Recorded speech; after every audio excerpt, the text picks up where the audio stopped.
इसका मूल नाश करने के लिए वासना का भगवान शिव ने कहते हैं 88,000 वर्ष तक घोर तप किया और कहते हैं ये काल ये चाहता है कि कोई भी यहाँ प्राणी विवाह के बिना ना रहे, यानी वासनाओं को कोई कंट्रोल ना कर ले, कहीं यहाँ पर फिर रिवाज पड़ जावे और संतानों उत्पत्ति ना करें। संतानों उत्पत्ति नहीं करेंगे तो मैं खाऊंगा कैसे? हम तो उसके बकरे और बकरियां हैं काल के। इसलिए उसका पूर्ण प्रयत्न रहता है, भरसक प्रयत्न रहता है कि कोई भी प्राणी वासना रहित ना हो जाए। अब उसने क्या किया, कामदेव को एक पुरुष रूप तैयार करके वहां भेज दिया। अपना आत्मा जैसे ऑल आउट होती है, ऑल आउट को कहीं लगा दिया जाओ घर के कमरे किसी कक्ष में, तो वहां मच्छर चक्कर काटना शुरू कर देते हैं, उसके ऐसे डगमगा जाते हैं, गिरने लग जाते हैं, उनके बस की बात नहीं होती। ऐसे एक देव है, उसके अंदर उसने ये गुण विशेष भर रखा काल ने, और वो जाकर के वहां बैठा दिया उसके आसपास। तो उसके कारण भी भगवान शिव जी में कोई अंतर नहीं हुआ, वो तप करता ही रहा। फिर उसने कामदेव ने अपनी पत्नी, उसका नाम रति है, उसको भेजा। वो बहुत खूबसूरत है, भगवान शिव के सामने डांस करने लगी। उसने सारा कुछ कर लिया, भगवान शिव पर कोई असर नहीं हुआ। और यहां तक कहते हैं कि भगवान शिव ने अपना तीसरा नेत्र खोल के और कामदेव को वहां नाश कर दिया, भस्म कर दिया।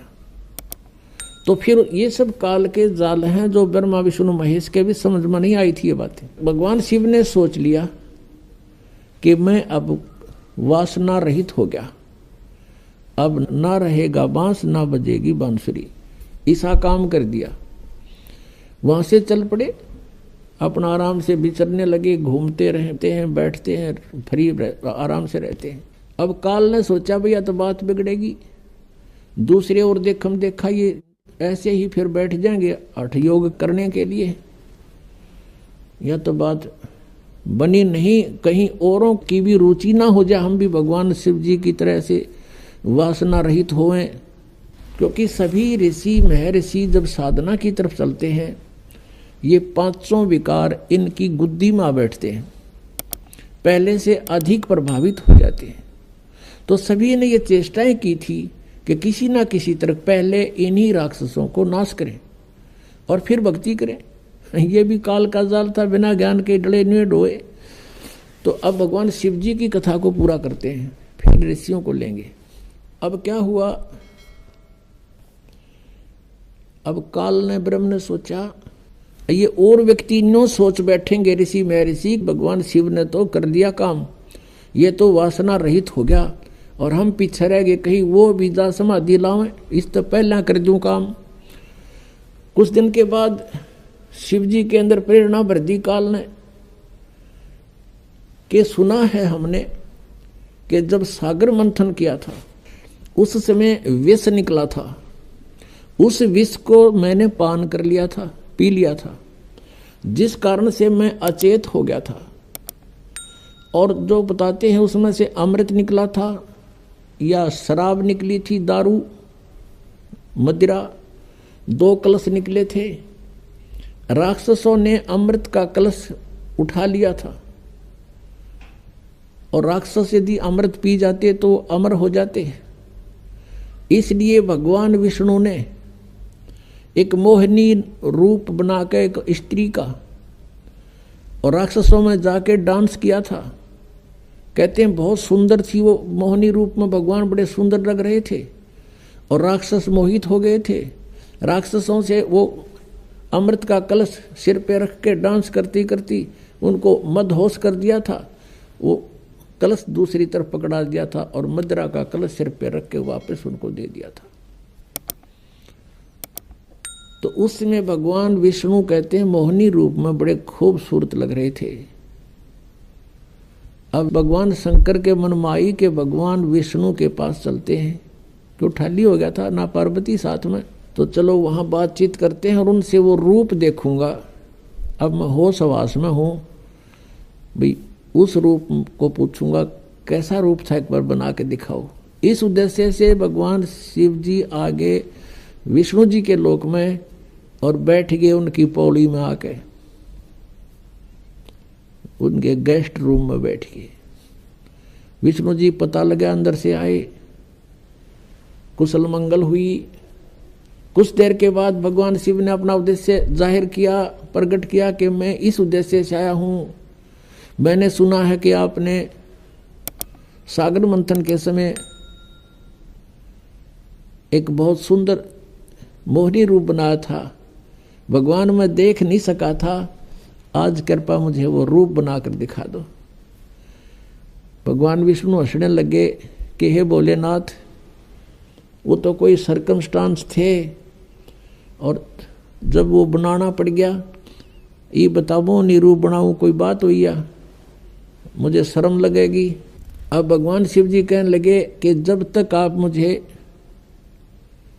वो रूप बनाकर नहीं दिखाओगे तब तक मैं यहाँ से नहीं जाता। मैं तो ये बैठ गया और बैठ गया उनके द्वार का आगे पार्क में, बगीची में हठ योग करके।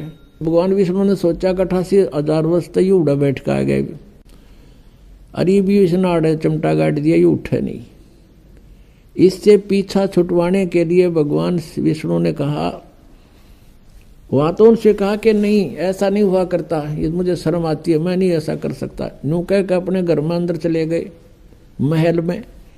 वहाँ से अंतर ध्यान हो गए और उसी बाग में सामने भगवान विष्णु का बाग था, उस रेस्टोरेंट का, उसमें कुछ दूरी पर एक सुंदर लड़की का रूप धारण कर लिया। और भगवान शिव जी की दृष्टि जब पड़ी, भगवान शिव जी उठ कर चाल पड़े हैं और वो मोहनी रूप आगे आगे चलने लगा, वो पीछे पीछे। भगवान ने भी स्पीड पकड़ दी, अच्छी दूर तेजी से चलने लगा और वो कभी वृक्षों से इधर हो जावे, कभी इधर से, और जाके भगवान शिव ने उसका हाथ पकड़ लिया। पहले भगवान शंकर पूछ रहे थे विष्णु जी से कि ईसा मोहनी रूप के हो गया, सारे बावड़े बना दिए हुए, राक्षस उन सेना रहे आग भी, तो उसने कलश भी बदल दिया, ऐसे कभी हो सकता है, न्यू कह रहे थे।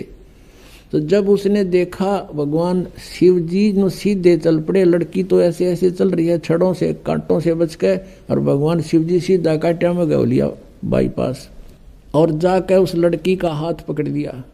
जो ही उसने हाथ छुआ उसी समय भगवान विष्णु जी अपने रूप में खड़े हो गए और हंसने लगे।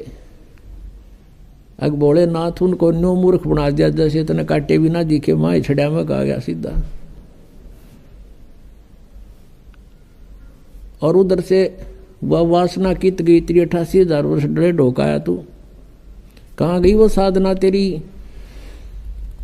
इसके विषय में परमेश्वर कबीर जी कहते हैं, जैसे अग्न काष्ठ के माही है व्यापक पर दिखे नाही, ऐसे कामदेव पर चंडा व्यापक सकल दीप नौखंडा। कि जैसे अग्नि काष्ठ के अंदर लकड़ी में विद्यमान है पर दिखाई नहीं दे रही, ऐसे ही ये वासना आपके प्रत्येक प्राणी के अंदर विद्यमान है, और जब ही इसको थोड़ी सी भी कहीं से आंच मिल जाएगी, आग ज्यों की त्यों है। परमेश्वर कहते हैं, जिन साधनाओं को तुम कर रहे हो, इनके आधार से विकार मरे मत जानियो। जैसे भूबल में आग, जैसे गोस्सा होता उपले, या कोई अग्नि को जो लकड़ी जल जाती है, धंधकती रह जाती है, उसको अंगार बोलते हैं। उस अंगार को राख में दबा दिया जाता है और कुछ घंटों के बाद उस राख को ऊपर से ऐसा लगता है जैसे ये बिल्कुल शांत हो चुकी है, उसमें कोई हीट नहीं रहती, गर्मी नहीं होती। और जब उसको निकाला जाता है तो वो आग वो लकड़ी पहले से भी अधिक तेज मिलती है, धंधकती मिलती है वो कोयला। तो यहाँ परमात्मा कहते हैं जो साधनाएं तुम करते हो ये व्यर्थ प्रयत्न डले ढो रहे हो, विकार मरे मत जानियो जो भूबड़ में आग। ये थोड़े से दिन शांत हो जाते हैं और जब भी अवसर आता है ये नो के नो एज इट इज मिलते हैं। इनका तरीका बताया परमात्मा ने, जो हम साधना बताएं और ज्ञान आधार से ये आपके जो विकार हैं ये शांत हो जाएंगे और धीरे धीरे ये बिल्कुल नॉर्मलाइज हो जाएंगे। खत्म नहीं होते लेकिन नॉर्मलाइज हो जाएंगे और ज्ञान के रस्से से ये बांध दिए जाएंगे, फिर ये हिल नहीं सकते। अब कितना ही शरारती पशु है, उसने अच्छा करड़ा बांध दिया मोटे रस्से थे, वो करें जाएगा फूं फूं, अपनी थोड़ी बहुत रेंज होती है उसकी, तो वो कहानी नहीं कर सकता। ऐसे ये परमात्मा के ज्ञान से और इस भक्ति की शक्ति से ये ऐसे कंडम हो जाएंगे। ये बकवास करेगा, मन की आदत है क्योंकि किस ब्रह्मांड का स्वामी है, लेकिन इस ज्ञान रूपी रस्से ये इतना तगड़ा बांध दिया जाता है, ये अपनी मर्यादा को लांघ नहीं सकेगा।